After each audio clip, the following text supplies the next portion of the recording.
Okay, so today we'll talk about synaptic transmission. Synaptic transmission is defined as the process of transferring information from one cell to another cell at a synapse. Information generally flows in one direction.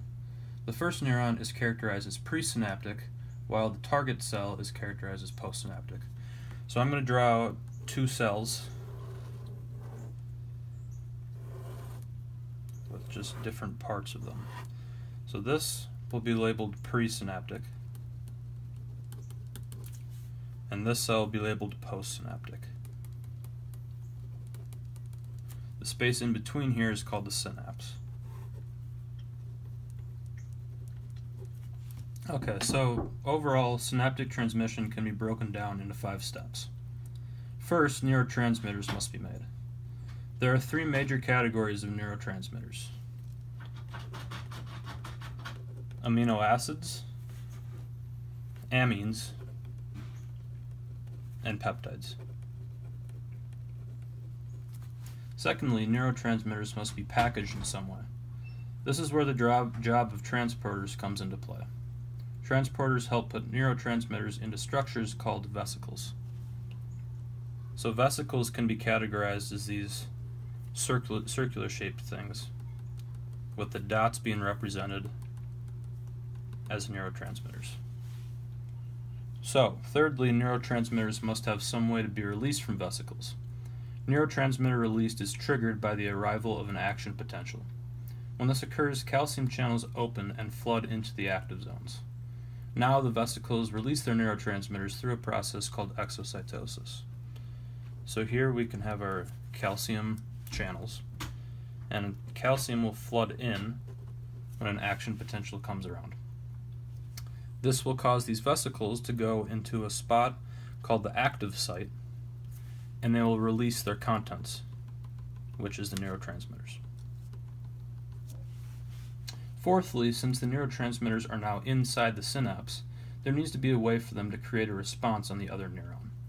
This can be done by having neurotransmitters bind to specific binding proteins found on the postsynaptic cell. There are many different neurotransmitter receptors because there are many different types of neurotransmitters. Overall, these receptors can be narrowed down into 2 categories: ligand-gated ion channels and G-protein coupled receptors. So I'll just draw a crude drawing of both of them.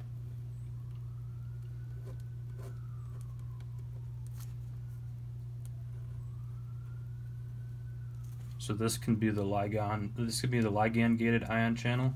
This can be the G-protein coupled receptors. First, we'll talk about ligand-gated ion channels. These are proteins that span the membrane and consist of multiple subunits. These subunits come together to form a pore between them. For these types of channels, neurotransmitters induce conformational change and lead to the opening of the channel. This type of synaptic transmission is chemical-based and fast. So just to kind of zoom in on this spot, this line can be represented as the membrane, and this will be our channel protein. With the neurotransmitters out here in the synapse, they flow directly through, like that. So in contrast, G-protein coupled receptors are slower, longer lasting, and have more diverse postsynaptic actions. So G-protein coupled receptors have a 3-step process. First, neurotransmitters bind to receptor proteins embedded in the postsynaptic membrane. Then these receptor proteins activate smaller proteins called G-proteins. These G-proteins will then activate effector proteins that will either lead to ion channels or enzymes. So we can zoom on this too, down to here. Again, this is like the membrane, and this would be our receptor. Neurotransmitters out in the synapse. They will come in, activate this. This will lead to a G-protein being activated, and then multiple different scenarios can happen after that. Okay, so going back to our 5-step process, our 5th step is to determine how the synapse can be cleared after a signal has been sent. For some molecules, simple diffusion is the process. For most of the amino acids and amide neurotransmitters, reuptake is more prevalent. This is shown as either transmitters being reloaded into the synaptic vesicles or enzymes breaking down the neurotransmitters with the products being recycled.